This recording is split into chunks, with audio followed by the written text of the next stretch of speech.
Yo, man, this is our third show, and we already got our first I told you show. We already got our first I told you so. Why are you rolling like that I'm gonna sound like Jimmy Conway and Goodfellas. What did I tell you?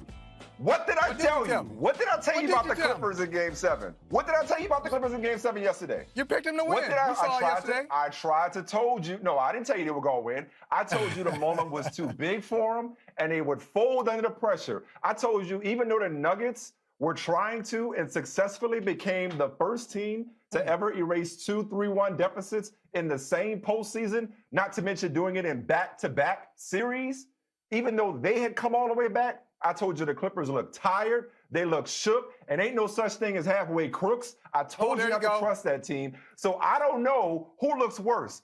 Is it the Clippers for choking, or is it people like you for actually believing in that franchise that they actually get it done in Game 7? So I tried to tell you, let this be a lesson to you moving forward. Listen to me. I know what I'm talking about. I will never say you wrong. Shouldn't have trusted them. That team. Before I come back at you, though, yes. Major props for the Mobb Deep reference within that rant. Okay, so I'll give you that. I like that a lot. Yeah, thank you. I thought Michael Smith, shame on me. Shame on everybody out there because I thought Clipper jokes were a thing of the past. We don't even roll like that anymore. Nobody tells Clipper jokes. That was a different era.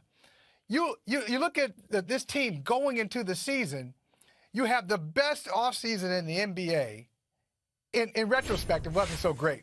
But it looked like they had the best offseason in the NBA. They picked up Kawhi Leonard fresh off a championship, and they traded for Paul George. So you look at this, and we said all the cliches that we said, I hate to play that team defensively. You got Paul George. You got Patrick Beverly. You got Kawhi Leonard, who some people thought, not me, but some people thought was the best player in the NBA last year. LeBron misses some time, and all of a sudden, Kawhi Leonard is the best player in the NBA. No, we just got fooled. We got fooled. They did. Mike, they choked. They absolutely choked. And you know how I feel about Doc Rivers, Mike. I love me some Doc Rivers. We all love Doc. I love Doc Rivers. Who doesn't love Doc? And I appreciate his attempt, his gracious attempt to say, you can put this on me. Yeah, he bears some responsibility. First of all, I want to hear you. I want you guys to listen to what he had to say, and then we'll tell you where he's right and where he's wrong. Check it out. This team never was able to reach its full potential. How good did you think this team could have been? And did the expectations, were they ever too heavy for this team? No, we didn't meet them. That's the bottom line. I'm the coach, and I'll take any blame for it. But we didn't meet our expectations, clearly, because we had, in my opinion, we'd still be playing.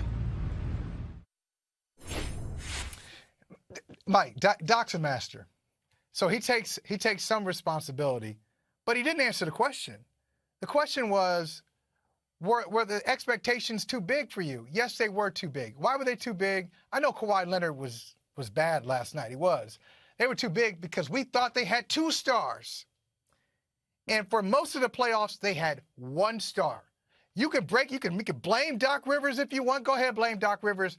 But they went all in for 2 stars, and they got 1.25 stars, 1.5 stars throughout the playoffs. Am I right? Am I right or am I right? You're kind of right. You're kind of right because they had a star in the regular season. Playoff P has become a running joke. He's the latest in a long line of Clipper jokes, okay? So you're right. They had 1, and even their 1 star didn't really show up last night. I mean, it's not like Kawhi Leonard played great last night. He was the one person to whom I gave the benefit of the doubt yesterday, and even But he has played great in the playoffs, though. He has been great in the playoffs. Absolutely. He wasn't great in Game 7. That's where it matters. He's a made man. He's a made man. He's got his 2 rings. He's got 2 finals MVPs. He might be going for 3 if he'd have stayed in Toronto. That's a conversation for another day. All right, but as far as Doc Rivers goes, okay, you want to start at the top? Let's start at the top. Look, I'm not saying it's all on Doc. And there are some reasonable reasons, I'm not call them excuses, but reasons why this team did not meet those realistic expectations given the offseason that they had, which was still the best offseason in the NBA. Those reasons are a lack of chemistry, which whether it was the way they managed players' loads early in the season or took nights off early in the season, or the pause that everybody had to deal with. Everybody dealt with the pause. But this team in particular, once they got back to playing in the bubble after the restart, this team in particular had, I think, 3 or 4 guys leave the team for funerals. So there were just some chemistry issues. And that's the thing that bothered me the most about people like you yesterday and throughout this series, throughout this collapse, which saw them blow leads of 16, 19, and 12. So I started off by saying, what did I tell you? I'm going to tell you what you told me yesterday. And a lot of people fell for this particular banana in the tailpipe.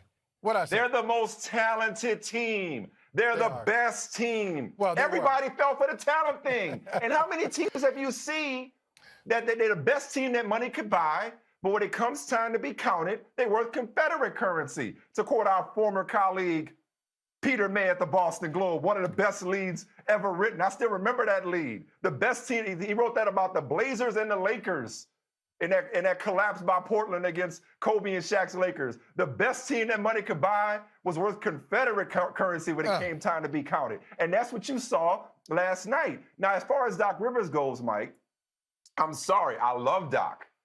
But sometimes numbers don't lie. He has the dubious distinction of being the only coach in NBA history to blow 3 3-1 leads. And context does matter, but his record in closeout games, in particular closeout games, he has the worst winning percentage and clinching opportunities in postseason history, 14 and 27. Now, I love Doc. He's a great coach and an even better man, and that's saying a lot. It is. But it does have to start at the top. It does have to start at the top in this case. And our boy Chris Haynes from Yahoo Sports has confirmed, he's already put the speculation to rest, that Doc Rivers is coming back next season, which makes sense.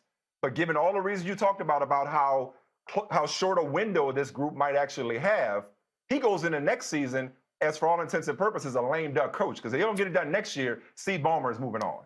Oh, okay, look. I will go in on. I said a lot there. I said a lot. I know I like that. I'll go in on Doc with you to a degree, but sometimes numbers are BS. Sometimes numbers are just full of it. Come Absolutely. On. Close Absolutely. out. I'll tell you what a closeout. You know what a closeout situation is? Here's a closeout situation. Your team is up 3-2. You can clinch. You lose game 6, you win game 7. So you take a loss in a closeout situation, but you win the series. So that stat is garbage. I want to take that stat, ball it up, and throw it in the trash. Okay. Numbers are okay. I'll do. Hey, there you go. No, I was doing it to my own convenience. I'm sorry, but it is what it is. The organization has never been past the second round. Yes, there is context associated with each of those 3-1 collapses. We know what happened with the Clippers a few years back with Chris Paul and the Lob City Clippers. We know what happened in Orlando. Yeah, you could go to it. You could point to this particular series. Point to his own players in the fourth quarter asking out because they were tired. First of all, I love this graphic. I love the graphic. I mean, you've never been to the conference finals 50 years. You deserve all the jokes that are coming your way until you can knock the door down. But let me ask you. All right, so Doc Rivers, 3-1, and it's interesting how we look at it. You know, we play all sides of the street on it. On one hand, it's a players' league, right? Yes. So if LeBron James wins a championship, we're like, hey, LeBron. We look at LeBron's record in the finals as if it's a players' league. But then when the team doesn't meet expectations, now we're going to put it back on the coach. I think he bears some responsibility. But we got to go back to let's go back to, I guess we are. But let's go back to this offseason, because I kind of think it wasn't as successful as we thought it was. And not just because they lost, but because I went back, Mike, and I guess I was doing other things last summer. I had other things going on. You and me both. Right? You and me both. Right. Yeah. So I guess I just didn't think about the enormity of the trade that they made really for one guy. Now, they talked me into it, and they talked all of us into it. You know, really, we're not really trading for Paul George. We're trading for Paul George and Kawhi Leonard. No. That's exactly right. Sam Presti is sitting there today saying, no, you gave me this for Paul George. Okay. Okay, this is what I got from you, from Paul George. Yeah. Not one. How many first-round picks? Not 2, not 3. 5. So they got 3 unprotected first-rounders, throw in 2 pick swaps, and and 2 good players. 2 good players out of this. For a guy who had 4 field goals. So the stats been going around. 5 first-round picks, Paul George had 4 field goals. Go ahead. So what was it really a great offseason for the Clippers? So now, even if they made it to the finals, so if they make it to the finals and they lose, now you got one more year. Because I've been wrong the last 2 days. Hey, it's family. I'll be transparent with you guys. I've been wrong the last 2 days. I've been saying it's 1-1. It's not 1-1. It's 2 years. So next year, they're both in their contract years. They can both leave. Yeah. Paul George and Kawhi Leonard. Yeah. So let's say you win a championship next year, and they leave. So is one championship for the Clippers, is that worth everything that you gave up? Yes. Is that worth it? Yes. Wait a minute. First of all, let's go back. No matter how Sam Presti feels about the trade, which he should feel great about it. He should feel great, no matter how really he good feels about it. No, but they don't get Kawhi Leonard if they don't bring in Paul George as well. So effectively, yes, that trade was worth it in order for you to assemble a dynamic duo of Kawhi Leonard and Paul George. But how dynamic yes. is We just it? showed you why. Well, listen, I'll get to next season in a second. But if they get one championship out of them, let's spin this forward and say they got a 2-year window. And look, if they win the next year, they probably stick around. They're probably not going to go anywhere. They might, who knows? But bottom line is, we just showed you why. He won a championship. He left Toronto. He's like, okay, good, thank you. Well, that's true. That's true. Wait, but we're getting off track. Hold on. I know. I'm losing my train of thought. That's what we do. My point is, go ahead. we just showed the graphic as to why 5 first-round picks for Paul George and by extension Kawhi Leonard is worth it if you're the Clippers, because you've never been in a conference finals, let alone a championship. And you still have it. Absolutely, you make that trade. And they still had a phenomenal offseason. But let me tell you what the silver lining might be. And you kind of alluded to it a second ago when you quoted LeBron from the pep rally when he joined the Heat. Not 1, not 2, not 3, not 4. Could this be, I was thinking about this, could this be their 2010? As in, the Heat got together. I got they weren't. You got it, and I mean it was embarrassing. Think about the here's that word, narrative around LeBron James, around Spoelstra, around that experiment after the debacle against Dallas, and then they go and they win 2 championships, and then they end up with 4 straight finals, and the Heatles are history. Could, if they manage to get their act together, and by the way, going back to Doc for a second, when Kawhi says we got to improve our basketball IQ. When they say our chemistry has to get better, I'm sorry, that's on the coach. It's not on Doc Rivers to put the ball in the basket or to not be tired in the fourth quarter and ask out. But nonetheless, he does bear some responsibility. But what I'm saying is, could this be the setback for this team, this particular group? Because I'm not going to hold Lob City and their shortcomings against Kawhi and Paul George. I'm not going to hold Orlando against the Clippers and talking about Doc Rivers' 3-3-1 blown leads. I'm not going to hold 49 years of Clippers existence against this group. So on a positive side, could this be the thing that propels them going into next year? Because I said yesterday, man, I don't know how much you could take away from this whole bubble experience, especially one that cost those 4 players I mentioned, those 4 key players I mentioned, time to gel when they had to leave, unfortunately, for family circumstances. I'm going to tell you a couple things. Then I want you to talk about my Denver Nuggets, okay? My Denver Nuggets. Oh, okay. Yeah, absolutely. Your Nuggets. I'm just lying. Okay. I'm just lying. I'm just lying right now. Okay. 2 things I want to say. You're a smart dude. I mean, you're a smart dude. I love your sense, your comfort with NBA history. That is a really intelligent take that you just gave. Except 2010, 2011, really. 2011, Miami. Right. Yeah. Except 2020, LA Clippers. Smart take. There's a but coming. What's the but? It's wrong. It's wrong. I'll tell you why it's wrong. Because at least in 2011 for Miami, they had a finals MVP in Dwayne Wade. Dwayne Wade was getting it done in 2006. Young player. He had an older Shaq on the team, and they all knew. It's Dwayne Wade's team. He was putting up 40-something in the NBA Finals. Like Game 6, that clinching game, I think he went to the line like 17 times or 20 times, whatever it was. He was balling. So in 2006, he says, I'm a Finals MVP. LeBron comes to the team, and they probably were having nice fights for a while. Oh, you the man. No, you the man. You the man. You the man. Oh, I love you, bro. I love you, bro. And then eventually, they figured out the hierarchy. Okay, LeBron, even though I was here first, this is your team, and we need to follow your lead. Yes. The Clippers already did that, Mike. They already did it. It's Kawhi's team. And they don't have – so if Kawhi is LeBron, Paul George ain't play like D. Wade. Paul George didn't even play like Chris Bosh. I mean, Paul George, he didn't step up to the moment. I think that's a big part of it. And Kawhi, oh, what a damning statement Kawhi made after the game.